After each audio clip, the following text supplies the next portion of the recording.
A busy shift, a spilled coffee, and 4 whispered words that made absolutely no sense.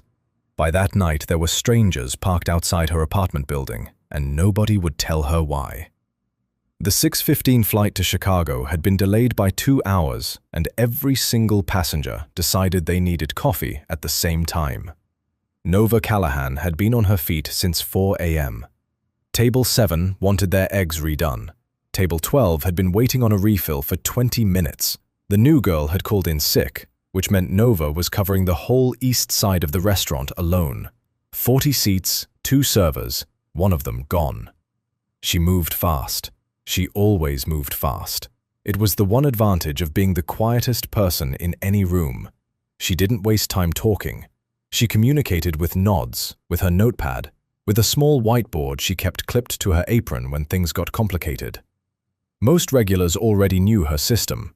New customers took a minute to adjust, and then they usually tipped better because they felt bad about their initial confusion. Nova didn't mind. She'd been mute since she was 19. 7 years was long enough to stop being angry about it.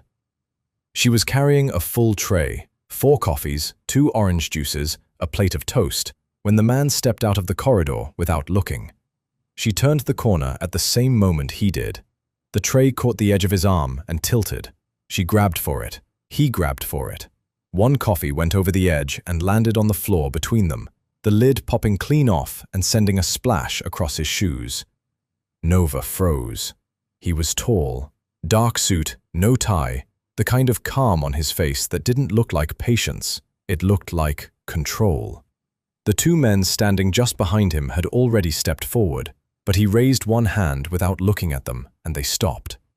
He looked at Nova, not at the coffee on his shoes, not at the tray she was still gripping, at her face. She was used to people staring. She wasn't used to being studied.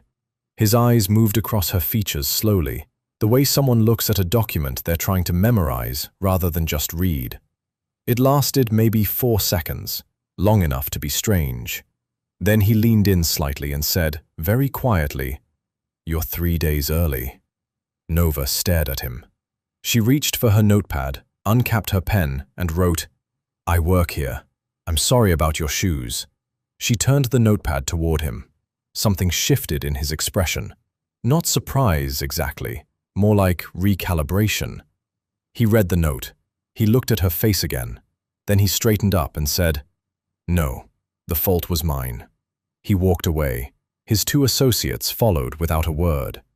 Nova stood in the middle of the corridor for a moment longer than she should have, then shook herself and went back to table 12.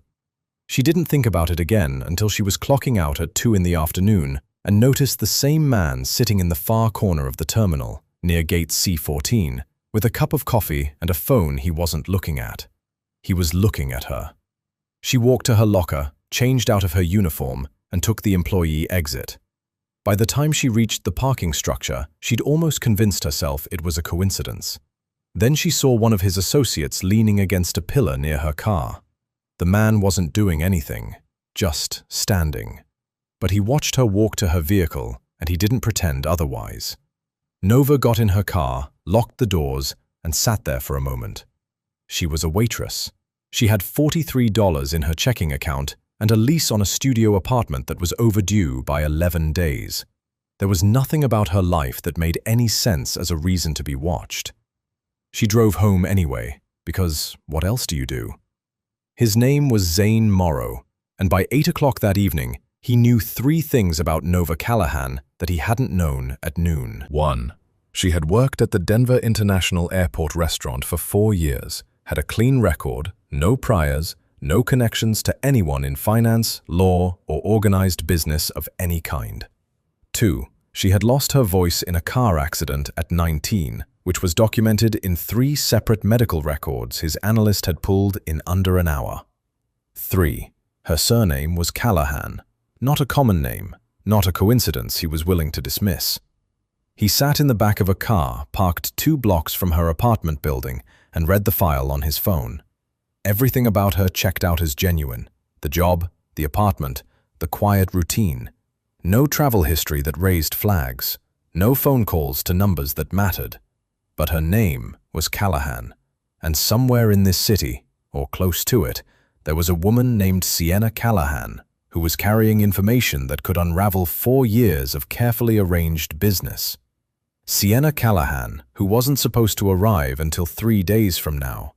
Sienna Callahan, who Zane's team had been tracking for 6 weeks and still didn't have a photograph of. He zoomed in on the image his analyst had captured from the airport's security feed. Nova, mid-stride, tray in hand, curly dark hair loose around her face.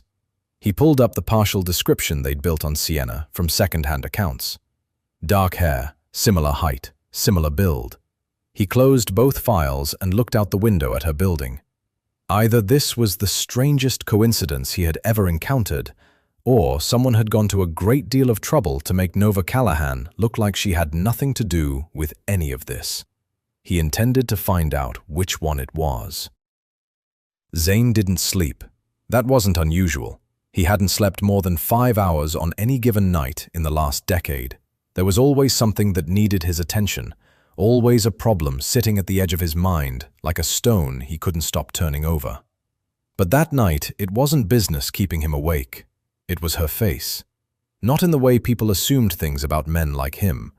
It was the specific quality of her expression when he'd said those 4 words. "You're 3 days early." And she'd just looked at him. No fear, no recognition, no flicker of someone caught doing something they shouldn't be doing, just genuine confusion, and then the quiet efficiency of a woman who'd learned to handle unexpected situations without making noise about it. He'd been reading people for 20 years. He trusted his instincts more than he trusted most humans. His instincts said Nova Callahan had no idea what he was talking about, which created a different problem entirely. Colt called at 7 in the morning. Colt was the best researcher Zane had ever employed, which meant he was also the most expensive and the least pleasant to deal with before noon. He didn't say good morning. He never did. "I found something," Colt said. "You're not going to like it. Tell me anyway." The Callahan surname. I ran it through the adoption registry databases, the private ones, the ones that got digitized when those old family services agencies started closing down in the late 90s. A pause. "There's a record, a closed agency out of Colorado Springs, shut down about 25 years ago under some kind of quiet legal settlement. Most of their files were sealed." "Most?" Zane said. "One storage archive got missed in the transfer. It's been sitting in a county records facility in Boulder. Nobody flagged it because the agency name doesn't match anything active." Another pause, longer this time.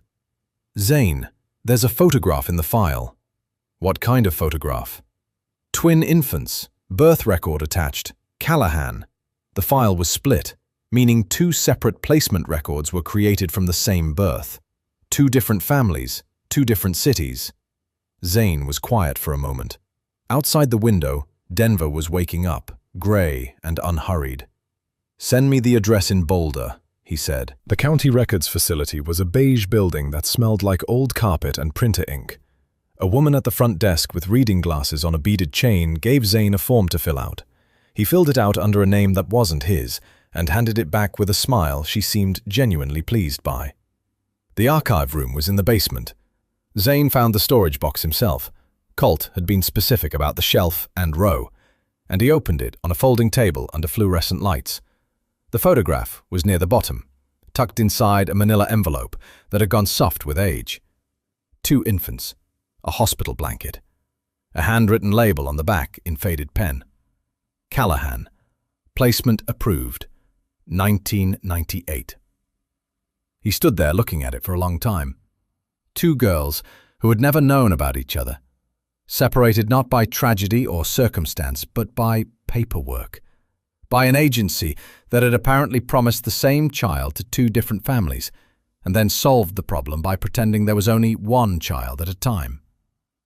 He put the photograph in his jacket pocket and went back upstairs. Nova was at work.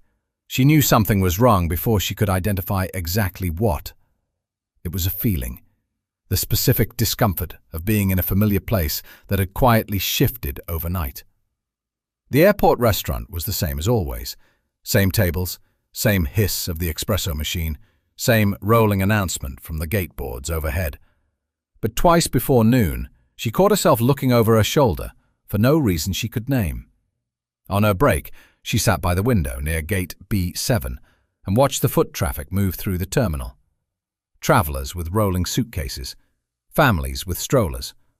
A man in a grey jacket who had been sitting at the same seat near the newsstand for the past 40 minutes without buying anything or looking at his phone. She watched him. He wasn't watching her. He was watching the entrance to the restaurant. Nova took out her phone and typed a message to her downstairs neighbour, Fran, who she trusted more than anyone she actually considered a friend. "If I don't text you by 9 tonight, call someone." Fran replied immediately. "That's not alarming at all. Everything okay?" Nova stared at the message. Then she typed, "Probably. Just a weird couple of days." She pocketed her phone, finished her break, and went back to work, because that's what you do when you don't have the luxury of falling apart in the middle of a shift. Zane was waiting outside the employee exit at 2:15. Nova saw him the moment she pushed through the door, and she stopped walking. Her hand stayed on the door handle. She was already calculating distance to the parking structure, whether her phone was charged, whether the security booth near the main entrance was still staffed at this hour. He held both hands up slightly, not a dramatic gesture, just enough to say, "I'm not here to cause a problem." Then he said, "There are 2 men who've been inside that terminal since this morning. They're not airport security, and they're not here for a flight." He paused. "They're looking for someone. And right now, they think that someone is you." Nova didn't move. He reached into his jacket pocket and held out the photograph. She took it slowly, looked at it, and then looked up at him with an expression he hadn't expected. Not fear, not confusion, but something quieter and much harder to look at. She turned her notepad over and wrote 3 words. "Who is she?" Zane looked at the photograph, then back at her. "That," he said carefully, "is what we need to figure out." The decision to leave Denver took about 11 minutes. Zane explained the situation the way he explained most things, directly, without softening the edges. The men in the terminal had been identified by his team as associates of a private security firm that worked exclusively for corporate clients. The kind of firm that didn't ask questions about methods. They'd been tracking the Callahan name for weeks, which meant the moment Nova showed up in their search results, same surname, same physical profile as Sienna, she'd moved to the top of their list. Staying in Denver meant staying visible. Nova listened to all of it, standing in the employee parking structure with her jacket half zipped and her bag over one shoulder. When he finished, she was quiet for a moment, which he was learning was just how she processed things. Not hesitation, just a different kind of thinking. She wrote on her notepad, "How do I know you're not one of them?" "You don't," he said. "But they were watching the restaurant entrance. I was waiting at the exit. That's a small difference, but it's a real one." She looked at him for a long moment. Then she wrote, "I need to get my cat to Fran's apartment first." They were on the road by 4:30. Zane drove. One of his associates, a quiet man named Dario, who communicated mostly in head nods, followed in a separate vehicle 2 miles behind. The clue Colt had pulled from the Boulder archive pointed toward a retired attorney named Gerald Foss, who had handled private family placements for the closed agency back in the 90s. Foss had retired to Santa Fe 12 years ago. He wasn't hard to find. People who believed they'd left their past behind rarely took precautions against someone actually looking. The drive from Denver to Santa Fe was just over 6 hours. For the first hour, neither of them said anything. Zane kept his eyes on the road. Nova watched the landscape change through the passenger window. The flat stretch of Colorado giving way to something more open, more amber. The kind of scenery that looks like it belongs in a different century. She had her notepad on her knee. At some point, she wrote something and held it toward him without looking away from the window. "You said your team has been tracking Sienna for 6 weeks. What did she do?" He was quiet for a moment. She got access to financial records she wasn't supposed to have. Documents that connect a private business consortium to a series of transactions that... He stopped, reconsidered the phrasing. People lost a lot of money, quietly, over a long period of time. The kind of loss that doesn't show up in headlines because the people arranging it were careful. Sienna found the pattern. Nova wrote, "And you work for the consortium?" "I work for myself," he said. "The consortium hired me to find her and recover the documents before she could hand them off. That's the job I took 6 weeks ago." She wrote, "Is that still the job you're doing?" He didn't answer immediately. The road ahead was long and straight, and the sun was dropping toward the horizon on their left. "Things got more complicated," he said finally. She turned back to the window and didn't push further. He noticed that about her. She asked the question she actually wanted answered and then gave it space. She didn't fill silence just to fill it. They stopped for food outside Raton, a small place with good green chili and booths that hadn't been reupholstered since the 90s.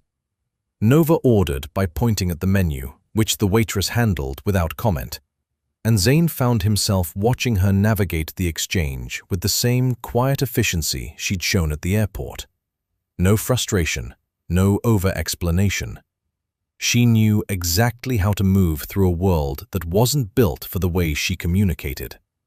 He asked her, over coffee, how long she'd worked at the airport restaurant.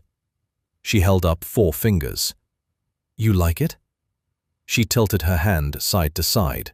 "So-so." "What would you do instead?" She considered that for a moment. Then she wrote, "I used to draw. Architecture mostly.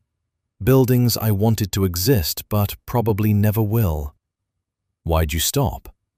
She looked at the table. Then she wrote, "Same accident. My right hand. It took a long time to come back, and by then I'd already built a different life." Zane looked at the notepad, Then at her hand around the coffee cup. She held it slightly differently than most people. Her grip adjusted, her fingers compensating in a way that had probably become automatic years ago. He didn't say he was sorry. She hadn't offered it as something to be sorry about. Colt called at 9:15 while they were crossing into New Mexico. "Sienna sent something," he said. "Anonymous tip to a journalist at a regional paper. Short message, untraceable, but the journalist posted a screenshot before anyone could ask her not to." He read it aloud. "The records exist. I have copies. I'm still moving." Zane glanced at Nova. She was already watching him, reading the shift in his posture. He put the call on speaker. When Colt finished, Nova took her notepad and wrote, "She's not hiding. She's leaving a trail on purpose." "That's what I think too," Zane said. "She wants someone to follow it. The question is who she's leaving it for." Nova looked out at the dark road ahead, the headlights cutting through the flat black of the New Mexico night, and wrote one more thing, more slowly this time, like she was figuring it out as the pen moved. Maybe she already knows someone's looking for her. Maybe she's been waiting for us to catch up. Zane didn't respond, but he didn't disagree either. Gerald Foss lived in an adobe house on the eastern edge of Santa Fe, with a red door and a garden that looked like it had been carefully maintained for years and then quietly abandoned sometime in the last few months. The plants were still there, but the order was gone. Things growing sideways, pots knocked over and not righted, a hose coiled unevenly across the path like someone had dropped it mid-task and never come back. Zane noticed it before they reached the door. Nova noticed it too. She touched his arm lightly and pointed at the hose. He nodded. Foss answered on the second knock. He was in his mid-70s, smaller than Zane had pictured, with the careful eyes of someone who had spent a career reading the room before speaking. He looked at Zane first, then at Nova, and something in his expression shifted in a way that was hard to read. Not recognition, exactly, more like the particular discomfort of seeing something you'd spent years not thinking about suddenly standing on your front step. "Mr. Foss," Zane said, "we'd like to talk about the Callahan placement from 1998. The old man was quiet for a moment. Then he stepped back and let them in. The house was tidy inside, which made the state of the garden feel more deliberate, like Foss had retreated indoors and stopped caring about anything beyond the front door. He made coffee without asking if they wanted any and set 3 cups on a low table in the sitting room before settling into the chair across from them. "I kept a journal," he said, without being asked. 23 years of private placement work. Every unusual request, every arrangement that didn't follow the standard process. I kept it because I knew someday someone might come looking, and I wanted there to be a record that told the truth. He looked at his coffee. I also kept it because carrying that much alone gets heavy after a while. Nova had her notepad out. She wrote something and turned it toward him. "The Callahan twins. You knew they were being separated." Foss looked at the notepad, then at her face. His expression changed again, slower this time, something that might have been guilt settling across his features. "The agency had promised the same child to 2 families," he said. By the time anyone realized there were 2 girls, both families had already bonded, already prepared. The director decided the simplest solution was to complete both placements and seal everything. I disagreed. I documented everything I could, and I stayed quiet about it for longer than I should have. He paused. "I'm not proud of that." Zane leaned forward. "The journal. Where is it?" Foss set his cup down carefully. "That's the problem," he said. "Someone came here 4 days ago. A woman. She said she was a researcher working on a piece about historical adoption practices. She was polite, she asked good questions, and when she left, the journal went with her." The room was quiet. "Can you describe her?" Zane asked. Foss reached for a notepad of his own, an old habit, Zane guessed, and wrote a name instead of speaking it. Sienna Callahan. Nova stared at the name for a long moment. Then she wrote, "She was here before us. She already knew." "She's been working this for longer than we realized," Zane said. Foss refilled his coffee. "There's something else. Before she left, she asked me about a company name that appeared in several of the more unusual placement requests from that period. She'd found it in some of the records, she said, and wanted to know if I recognized it." He got up and crossed to a writing desk by the window, opened the top drawer, and came back with a slip of paper. He set it on the table. The name written on it was Halcyon Group. Zane went very still. Nova looked at him. She wrote, "You know that name." He picked up the slip of paper. "The consortium that hired me to find Sienna," he said quietly. "Their parent company. They've been operating under different names for 30 years. Halcyon is the original." He looked at Foss. "The adoption agency. Was it connected to them?" Foss nodded slowly. "The agency received private funding from a holding company I was never able to fully identify. The placement decisions that didn't follow standard process, they almost always involved families with some connection to that funding network." He paused. "They left Santa Fe 2 hours later." Nova was quiet for the first stretch of road, not the comfortable quiet of the drive down. This was the kind of quiet that has too much inside it. At some point she wrote, "Sienna didn't just find financial fraud. She found something that goes back to where she came from." "Looks that way." "They separated us on purpose. The same company that's been chasing her now. They had a reason." "We don't know that yet." She wrote, "I do." Zane glanced at her. Her jaw was set, and her eyes were on the road ahead, and she looked like someone who had just watched a version of their own life they hadn't known existed come into focus. He didn't argue the point. She wrote one more thing before putting the notepad away.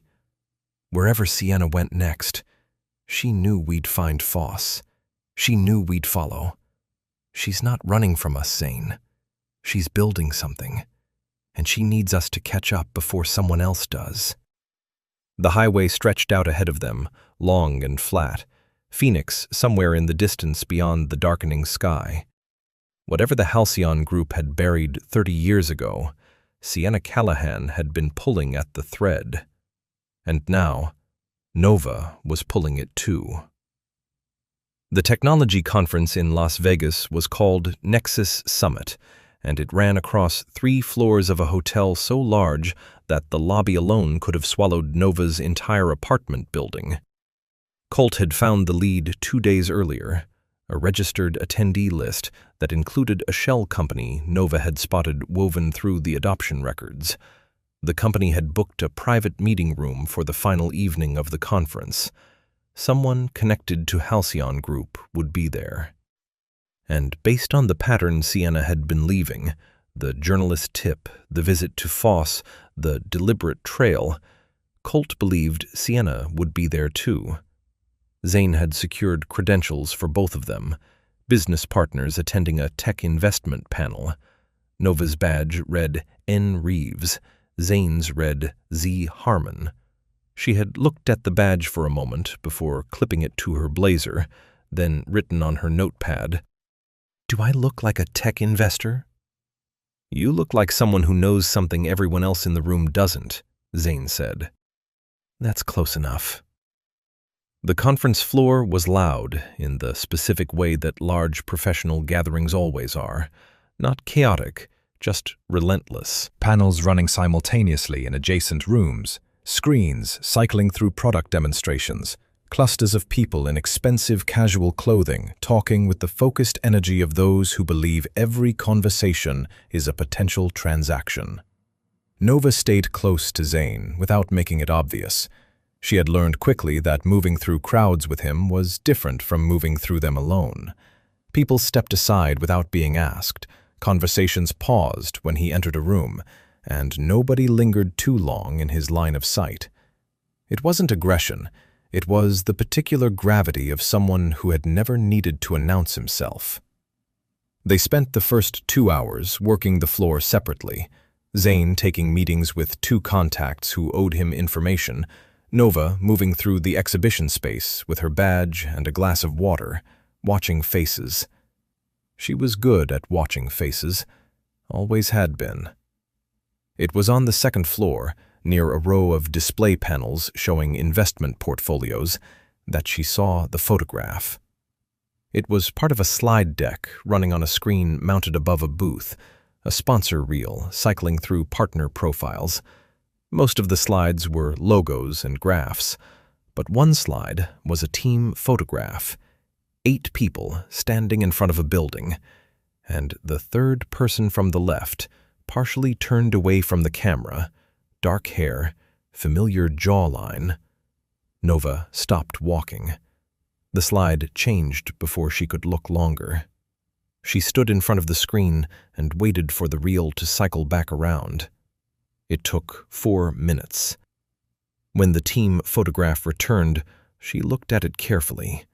Really looked, the way she'd learned to look at things when she couldn't ask questions out loud.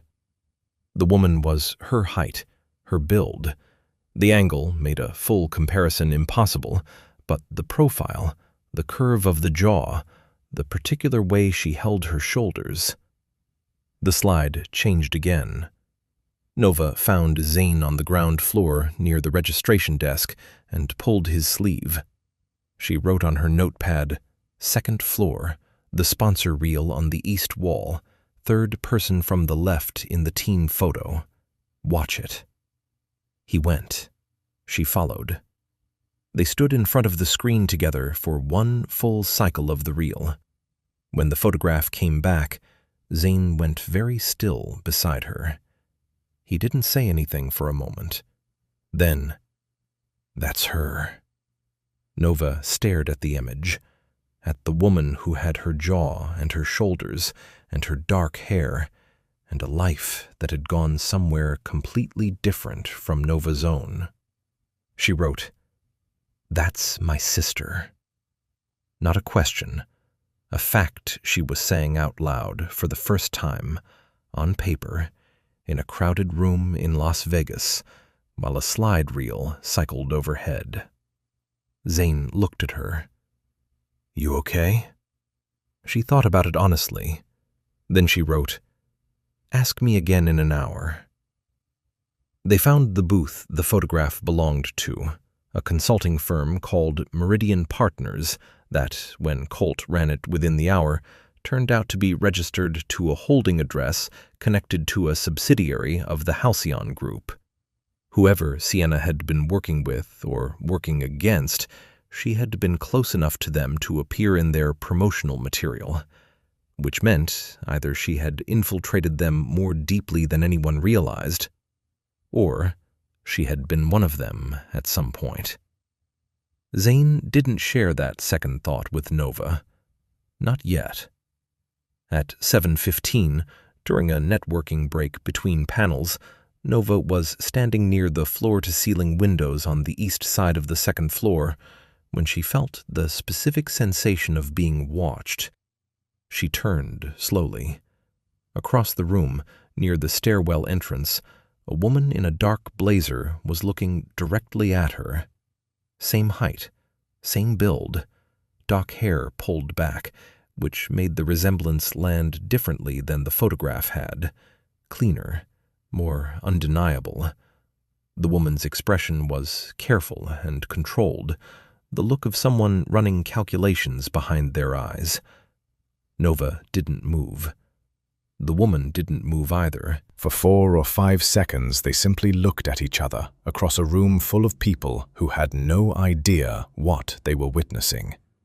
It was the strangest moment of Nova's life, looking at a face that was hers and not hers, familiar in the bone structure and unfamiliar in every line of experience written across it. Then someone walked between them, breaking the line of sight for just a moment. When Nova stepped to the side to see past them, the stairwell door was closing. She was gone.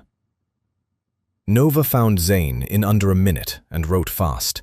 "She was here, east side of the second floor. She looked right at me and then she left." Zane looked at the stairwell, then at Nova. "She saw you. She saw me and she ran." "She didn't run," he said carefully. "She made a decision." He paused. "She doesn't know if she can trust me. That's what this is." Nova looked at the closed stairwell door for a long moment. Then she wrote the thing that had been sitting in her chest since she'd first seen that photograph on the slide reel. "She's been alone with this for years. Whatever she found, whatever she's been carrying, she's been doing it completely alone." Zane read it, said nothing. "We have to find her before they do. Because right now, she thinks she's still on her own." Cannon Beach in late October was a different world from Las Vegas. The conference noise, the hotel crowds, the relentless forward energy of people chasing deals, all of it fell away the moment they crossed into Oregon. The coast came into view gradually, gray water and gray sky meeting at a horizon that looked like it had been erased rather than drawn, and the town itself was quiet in the specific way that places get when the tourist season has packed up and left. Colt had found the coastal property through a chain of ownership records that took him the better part of a day to untangle. The closed adoption agency had listed a private property trust as one of its registered addresses in its final year of operation. The trust had transferred the property twice since then, but the current owner's name, when Colt finally reached it, was a woman who had worked as an administrative assistant for the agency in the late 90s. She had been at that address for 11 years. Her name was Ruth Pendleton, and she wasn't expecting them. The property sat back from the main road behind a line of weathered pine trees, a 2-story house with cedar shingles gone silver from the salt air. A light was on in a downstairs window, smoke from the chimney, a truck in the driveway that looked like it got used regularly. Zane knocked. Ruth Pendleton opened the door with the expression of someone who had been expecting this visit for a long time and had made peace with it finally arriving. She was in her early 60s, practical-looking, reading glasses pushed up on her head. She looked at Zane, then at Nova, and her eyes stayed on Nova just a beat too long. "You'd better come in," she said. She made tea without asking, the same way Foss had made coffee, the reflex of someone who needed something to do with their hands while they figured out where to start. "I kept copies," Ruth said, before either of them spoke. "When the agency closed, I kept copies of everything I thought might matter someday, not to use against anyone, just so there would be a record somewhere that didn't belong to the people who would have preferred it didn't exist." She got up and went to a back room. When she returned, she was carrying a document box, old and slightly warped at the corners, held closed with a rubber band that had gone brittle. She set it on the table. "The twins were placed the way they were because of a directive," she said, "in writing. I kept the original." She opened the box and laid a single typed page on the table. Zane read it. Nova read it beside him. The directive was dated March 1998. It came from the holding company that funded the agency, the same holding company that eventually became the Halcyon Group. The language was careful and deliberately vague in the way that legal documents are when the people writing them know what they're doing is wrong. But the instruction was clear enough. The twins were to be placed in separate households with no record linking the placements. The biological family line was to be closed in all documentation. The reason given was a single phrase: inheritance, liability, protection. Nova sat back in her chair. She wrote on her notepad and turned it toward Ruth. "What does that mean? Inheritance, liability?" Ruth wrapped both hands around her mug. "The twins' birth father," she said slowly, "had a financial stake in a company that later became part of the Halcyon Group's structure. A founding stake, from before the company had the name it has now. When he died, before the girls were born, from what I understood, that stake passed to his direct descendants." She paused. 2 descendants, as it turned out. The room was very quiet. Zane looked at the directive, then at Nova. "They weren't just separated to cover up a paperwork mistake," he said. "No," Ruth said. "They were separated so that neither of them would ever know the stake existed. An inheritance split between 2 claimants is harder to erase than one, and if neither claimant knows they have a claim, it disappears," Zane said. Ruth nodded. Nova looked at the typed page on the table for a long time. Then she wrote, "Sienna found this. That's what she's been carrying." "I think so," Ruth said. "A young woman came through here about 3 weeks ago. She didn't give her name, but I knew her face." She looked at Nova. "Same as yours. What did she take?" "I gave her a copy of that directive, and I told her something else, something I'd never told anyone." Ruth looked at the document box. "The founding stake. It was never formally dissolved. The Halcyon Group has been operating with that liability sitting in their structure for 30 years. If someone filed the right claim, with the right documentation, they'd have a legal right to ownership share," Zane said quietly. "A significant one," Ruth said. "Significant enough to unravel a great deal of what they've built." They sat with that for a while. Outside, the wind had picked up off the water, and the pines were moving steadily. Nova had stopped writing. She was looking at her own hands on the table, and Zane recognized the expression. It was the same one she'd had outside the employee exit in Denver when she'd first seen the photograph of 2 infants in a hospital blanket. The look of someone rearranging everything they thought they knew about their own life. He said quietly, "You didn't ask for any of this." She picked up her pen, wrote, "Neither did she." A pause. Then, "That's the part that gets me. Sienna spent years figuring this out alone. Years. And the whole time I was 40 minutes away at an airport pouring coffee and thinking I had no family." Zane read it and didn't try to frame it into something easier. She wrote one more line. "I want to find her. Not for the inheritance, not for the documents. I just want to find my sister. Seattle arrived grey and steady, the kind of rain that doesn't announce itself. It just exists, like it's always been there and always will be. Colt had traced a burner phone signal to a neighborhood on Capitol Hill, a specific coffee shop that appeared twice in the metadata of the anonymous journalist tip Sienna had sent 3 weeks earlier. It wasn't much, but Sienna had been careful about everything else, which meant the repetition wasn't an accident. She wanted to be found, just not by the wrong people. Zane and Nova arrived separately.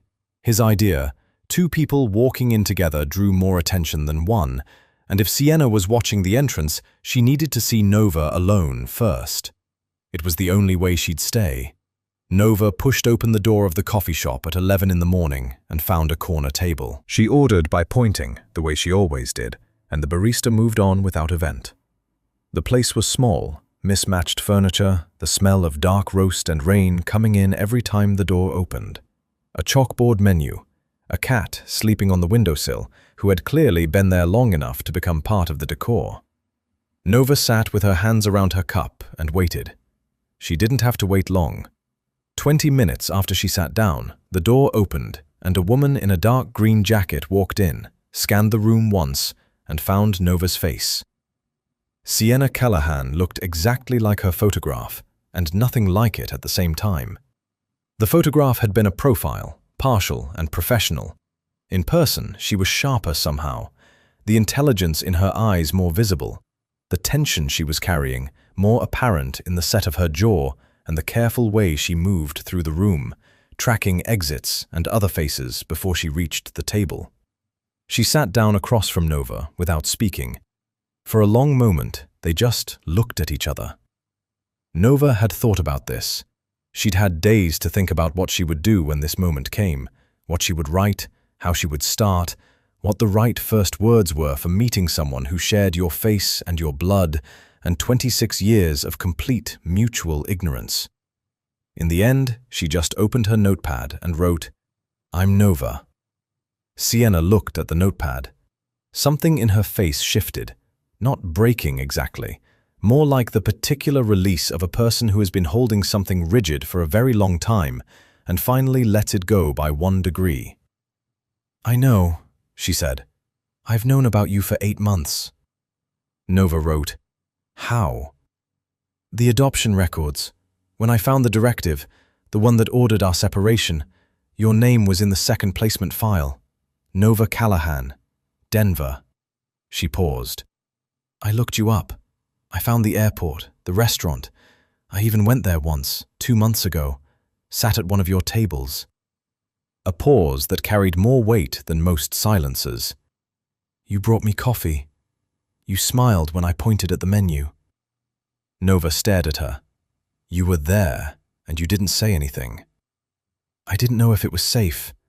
I didn't know who was watching you, or whether approaching you would put you in the middle of something you had no reason to be in." She looked at her hands on the table. "I was trying to protect you." Nova wrote, "By staying a stranger." "By staying a stranger," Sienna agreed. Zane came in 40 minutes later. Sienna clocked him the moment he walked through the door, and her posture changed. Not fear, just heightened attention, the response of someone who had learned to read threat levels automatically. Nova wrote quickly, "He's with me. He's the reason I found you." Sienna looked at her. "Zane Morrow." "You know who I am?" Zane said, pulling a chair. "I know who hired you," she said, "and I know you're 6 weeks into a job you're not going to finish the way they expected." She looked at him steadily. "The question I couldn't answer from a distance was whether that was a problem for me or not." "And now?" Zane said. Sienna looked at Nova, then back at him. "I'm still deciding." She told them everything over the next hour. The financial records she'd accessed pointed to a pattern of quiet fund transfers spanning almost 2 decades. Money moving through subsidiaries, offshore accounts, charitable foundations used as pass-throughs, the kind of architecture that takes years to build and is almost impossible to dismantle from the outside. The Halcyon Group hadn't just been hiding fraud. They had been systematically extracting value from companies they invested in, leaving those companies hollowed out while the principals walked away intact.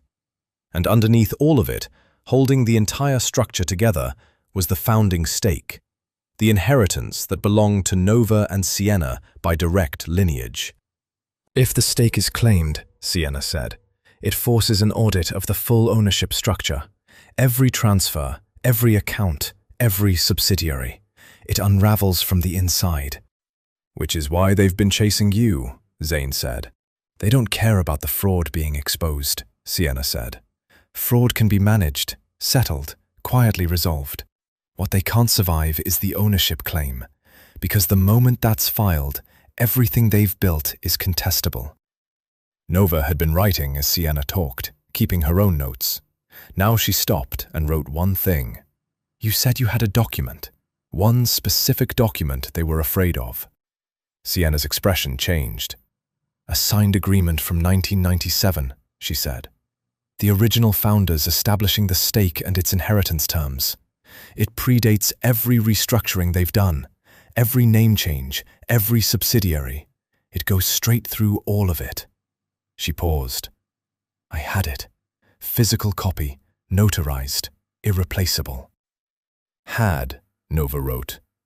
3 weeks ago, Sienna said quietly.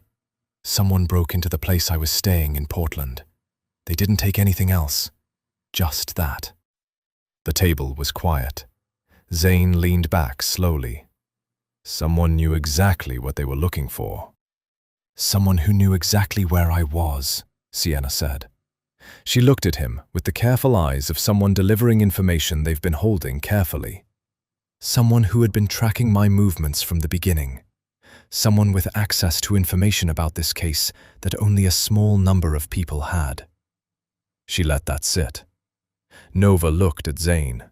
Zane looked at the table. The rain pressed against the windows, and the cat on the sill shifted in its sleep, and nobody said anything for a moment that lasted considerably longer than it should have. Chicago hit differently than every city before it. Denver had been the beginning.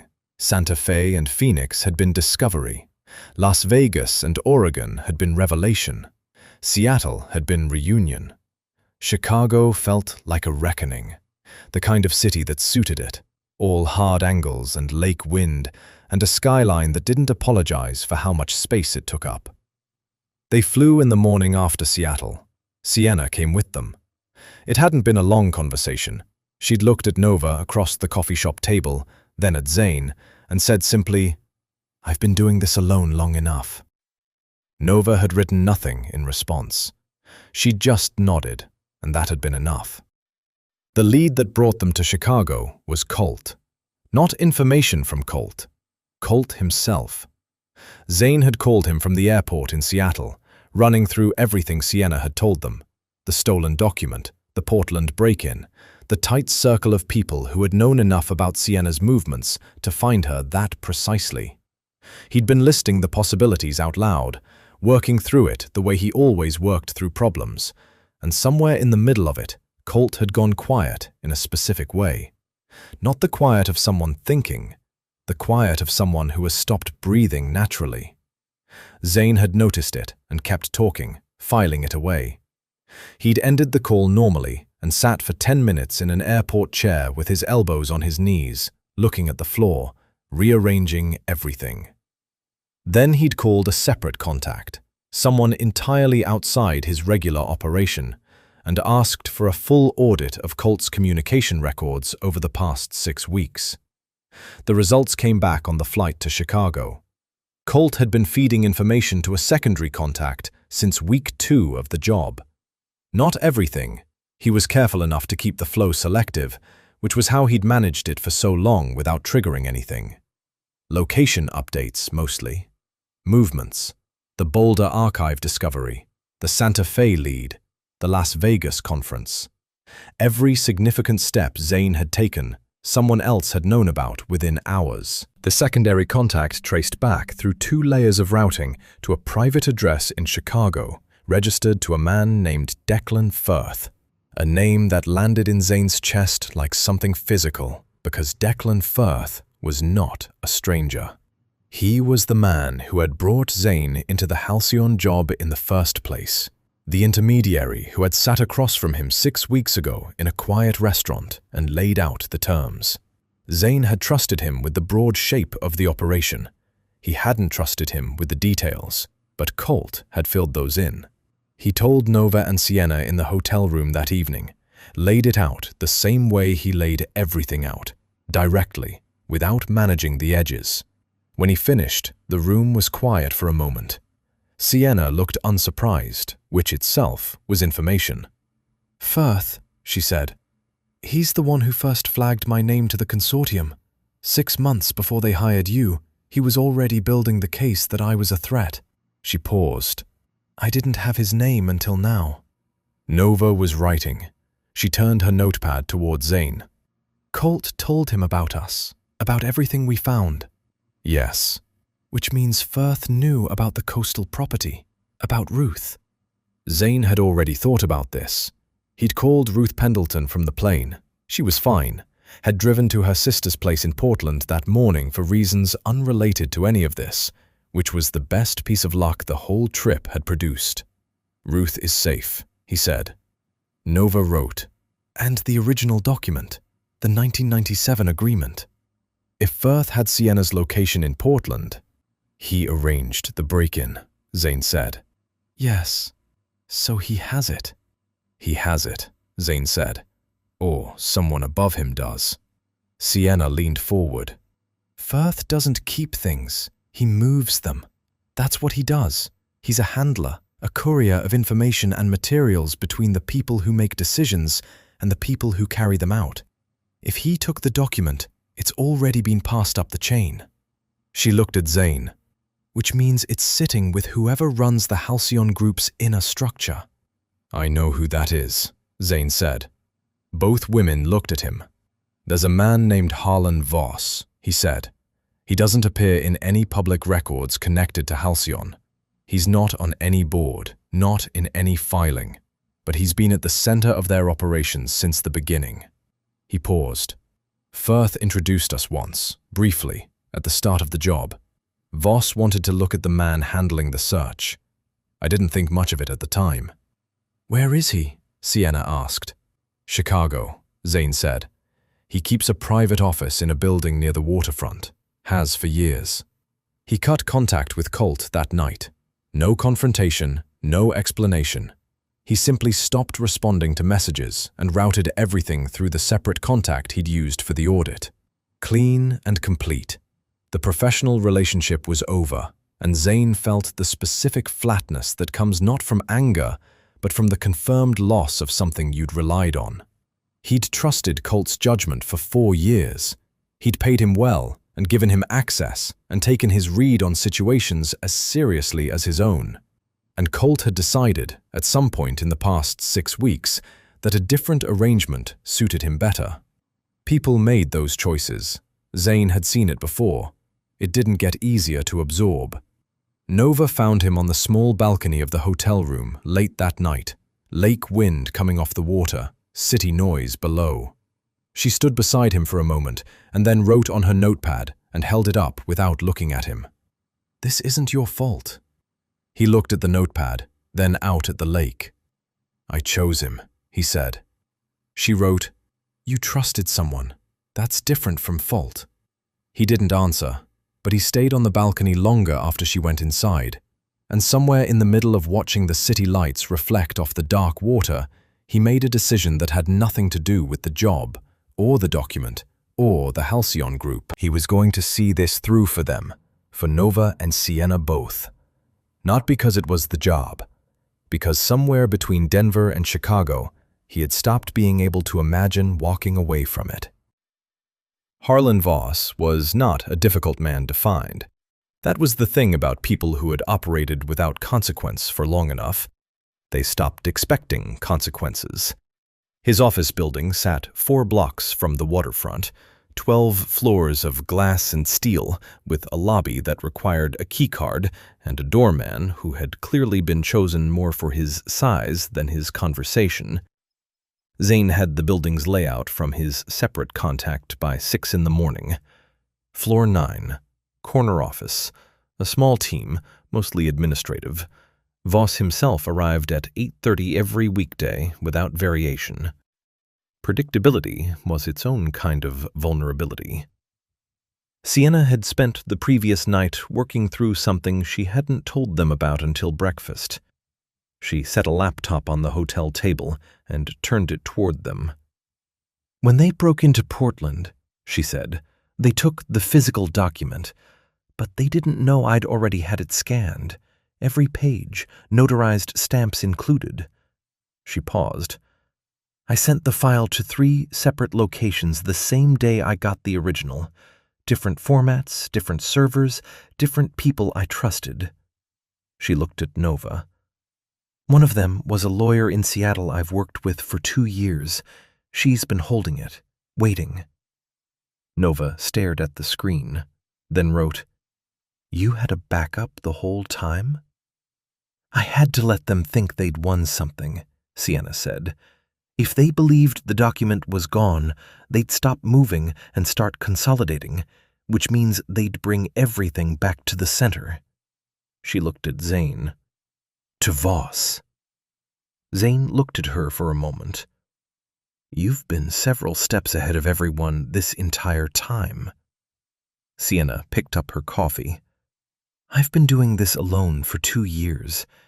You learn to think further forward than feels comfortable." They didn't go to Voss's office. Zane had considered it and set it aside. A direct approach gave Voss time to manage the situation, and a man who had been running a buried financial structure for 3 decades would know exactly how to manage a situation. Lawyers, delays, disappearing materials. The office was where Voss had control. The waterfront was where he walked every morning after arriving, a 20-minute circuit along the lakefront path that his predictability had turned into a known routine. Zane met him there at 9.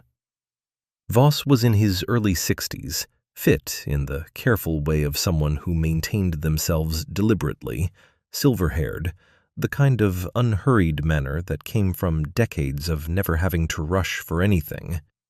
He saw Zane coming and didn't break stride, which told Zane everything he needed to know about how Voss operated under pressure. "Mr. Morrow," Voss said, "I wondered when you'd want to talk directly." "The document," Zane said, falling into step beside him. "The 1997 agreement. I want to know where it is." "Destroyed," Voss said simply. 2 days ago." "The original, maybe," Zane said, "but you already know copies exist, which means destroying the original bought you nothing." Voss walked for a moment without responding. The lake was flat and iron-gray to their left, a cargo vessel moving slowly across the middle distance. "What is it you actually want, Morrow? You were hired to do a job. The job is finished. Whatever attachment you've developed to the people involved in this is your own concern." "I want the fraud documentation handed to independent investigators," Zane said. "Everything Sienna compiled. I want it reviewed by people who aren't connected to anyone in your structure. And I want the inheritance claim filed without interference." Voss stopped walking. He turned and looked at Zane with the expression of someone recalibrating, the same expression, Zane realized, that he himself had worn in a Denver airport corridor 11 days ago. "You understand what you're asking," Voss said. It wasn't a question. "Completely," Zane said. What Voss didn't know, what Zane had been careful to keep from anyone connected to the original job, was that the independent investigators had already been contacted. 3 days earlier, from Seattle, Sienna had reached her lawyer, who had reached 2 forensic financial analysts with no connection to Halcyon or any of its subsidiaries. The scanned document had already been transferred. The inheritance claim paperwork had already been prepared. The conversation with Voss on the waterfront wasn't a negotiation. It was notification. By the time Voss returned to his office that morning, the filing had gone through.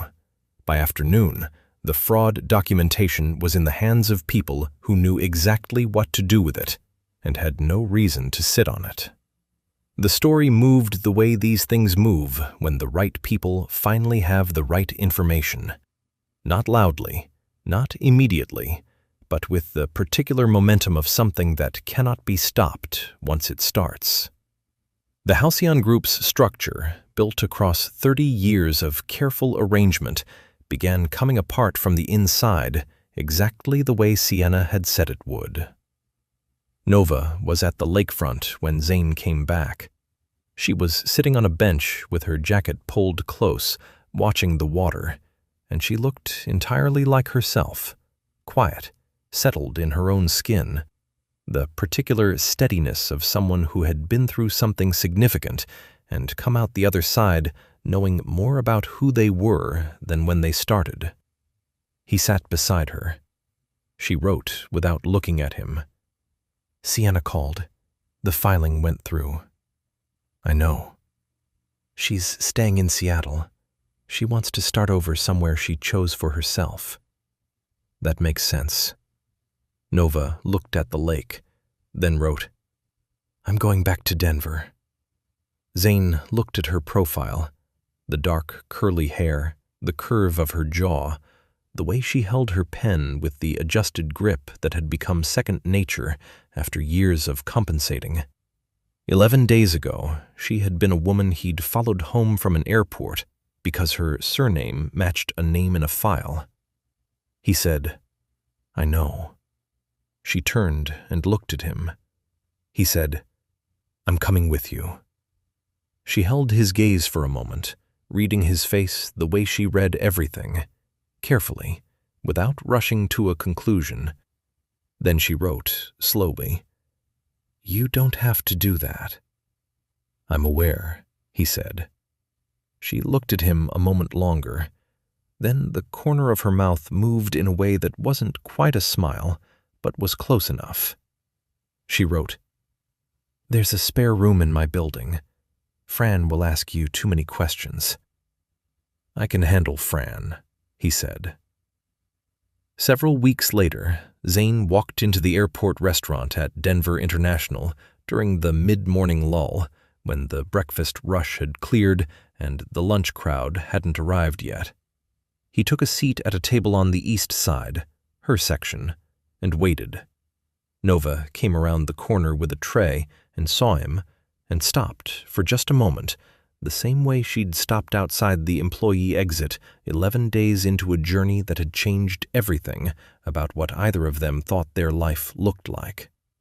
Then she walked over, set a coffee in front of him without being asked, and took out her notepad. She wrote, You know, most people just ask for coffee. Zane looked at the cup, then at her. Most people didn't spill it on my shoes first. She wrote, That was your fault. Completely, he said. She smiled, a full one this time, unhurried and genuine, and went back to her tables.